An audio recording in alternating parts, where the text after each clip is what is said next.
Hi everyone and welcome to Crypto Red, your channel for crypto news. Today, Bitcoin hit a new all-time high. We're also going to talk about BNB, Justin Sun and his net worth according to Bloomberg.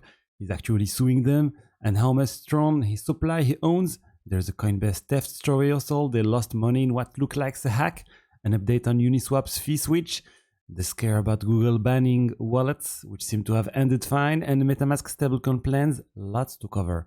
As usual, let's start with the numbers. Bitcoin is at $118,000, but about 10 to 12 hours ago, it touched $124,000, its new all-time high. BTC is holding at very elevated levels, and many coins are moving with it. Ethereum is closing on its own all-time high around $4,500, now less than a few percent away. But as I'm recording, there's a dip. But yeah, the previous all-time high dates back to November 10, 2021, almost 4 years ago. XRP is about 14% below its all-time high. Solana is a bit further, 34%. And look at BNB. It broke its all-time high roughly an hour to 2 hours ago. It's pretty incredible for BNB as well. That said, a lot of cryptocurrencies are still far away from their peaks. Cardano is down about 70% from its all-time high. Chainlink about 57%. Same story for Stellar. Bitcoin Cash. Bitcoin Cash is around 84% below its all-time high. Polkadot 92%. Kronos 84%, and so on. This is why it's hard to call this an alt season. We're not seeing broad across the board surges. The further down the rankings you go. It's really Bitcoin pulling the market up plus a handful in the top 10. We've got BTC, ETH, XRP, BNB, Solana a little bit. It's a peculiar market. This bull run feels different. History rhymes, sure, but it rarely repeats exactly the way it did a few years ago. We'll see how it plays out. For now, it's great to see some coins taking out their all-time high again. There are plenty of predictions flying around ETH, but honestly, I don't put much weight on it. Even Standard Chartered prediction keeps changing. The year-end target now is $7,500 after previously talking about $4,000. They adjusted their forecast up or down as price move. What's concrete here is this. In the US spot ETF market, ETH funds just had their second best day ever with 729 millions of inflow. There's still strong demand for ETH and the ETH ETFs. Now, let's talk about TRON. TRX is up about 23% over the last month with a $34 billion market cap. And about its founder, Justin Sun, he's a very well-known crypto billionaire. He's suing Bloomberg because they planned to publish, and went ahead and published it, confidential information about him. It's worth understanding how Bloomberg's billionaire ranking works. If someone's wealth is mostly in publicly traded stock, it's easy for Bloomberg to value it. But when the wealth is tied up in private companies or non-public assets, it's much harder to assess. Some billionaires don't want to be known and simply ignore Bloomberg's request. Others really want to appear in the ranking, ego matters, and they send documents to prove their net worth. We've seen this before. Kanye West pushed to provide lots of proof to Bloomberg to show he had $3 or $4 billion net worth. And he was disappointed when Bloomberg still listed him at around $1.2 billion. We're seeing something similar with Justin Sun. He wants the world to recognize that he's a billionaire and to appear high in those Bloomberg rankings. He provided documents, but when he learned Bloomberg was going to publish the details on their website, as they always do, he moved to block publication. Bloomberg published anyway, and then said they received injunction after the article had already gone live. All right. So let's talk about his net worth. As I said, Bloomberg estimated at $12.4 billion. But the most interesting part is the breakdown, the exact amount of crypto he holds. He reportedly holds 60 billion TRON tokens. That's huge because it's roughly 2/3 of TRON circulating supply. There are about 94 billion TRON tokens in circulation, so 60 billion is around 63%. That alone comes out to roughly 20 billion worth of TRON. Bloomberg then applied a 75% discount, arguing that if he tried to sell those tokens, he couldn't realize the full market price and might only get about 25% of it. Justin Sun also holds other assets, around 17,000 BTC, about $2 billion, roughly 224,000 ETH, around $1 billion worth, and about less than $1 million in USDT, which is negligible in this context. What shocked me most is that he provided documents showing he owns 90% of HTX, the exchange formerly known as HIOB. For a long time he insisted, no, I don't own HIOB, I'm just a special advisor. It was obvious from the start that he bought it. I don't know why he tried to hide it, while now providing proof to the contrary. It's odd, but either way, he's clearly rich. He also deposits large amounts of crypto in DeFi protocols like Aave.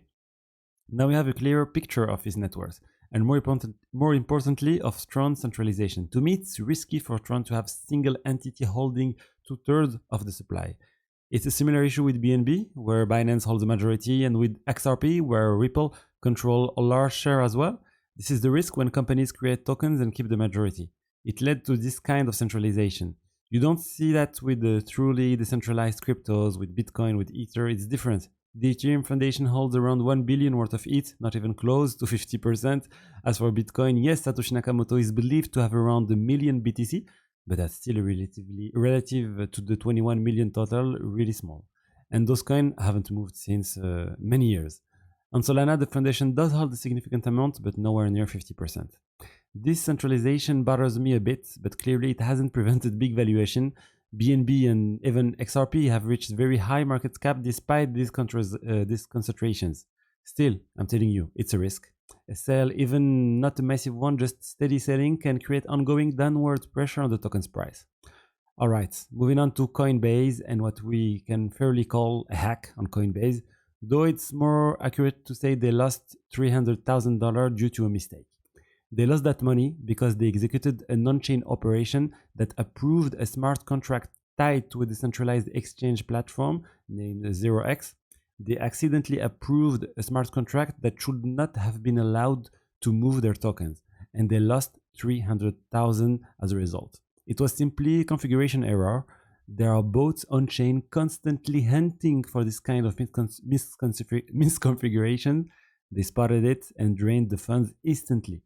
We're talking about $300,000 at Coinbase scale. That's nothing. It didn't involve user funds, and for a company like Coinbase, it's roughly the size of a single engineer's annual salary, so there's no reason to panic. But it shows that even big companies can make blockchain level mistakes. It happens. Now, Uniswap. We've all been waiting for revenue sharing on Uniswap, the fee switch. There was supposed to be a vote, it didn't pass, then it did pass, then nothing happened for a while. It looks like they may have found a path to turn the fee switch on by creating a structure known as DUNA, a decentralized, unincorporated non-profit association. The idea is to formalize governance within that association and, importantly, to reduce the legal risk for the people voting to enable the fee switch. Imagine they turn on the fee switch and later there's a change in leadership at the SEC and the regulator decides to go after the individuals who voted to enable it. This structure is meant to protect those participants and allow governance to proceed without putting individual voters in the crosshairs. This kind of structure would actually prevent that risk, and in the proposal that was made, the idea on governance is clear. If we do this, we could activate the fee switch, the protocol fees, it is named. Hopefully that happens because we've been talking about it forever and nothing's been activated yet.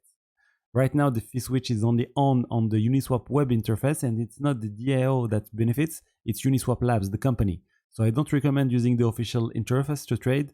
Use a DEX aggregator instead, CoSwap for instance, where you don't pay that extra 0.25% interface fee.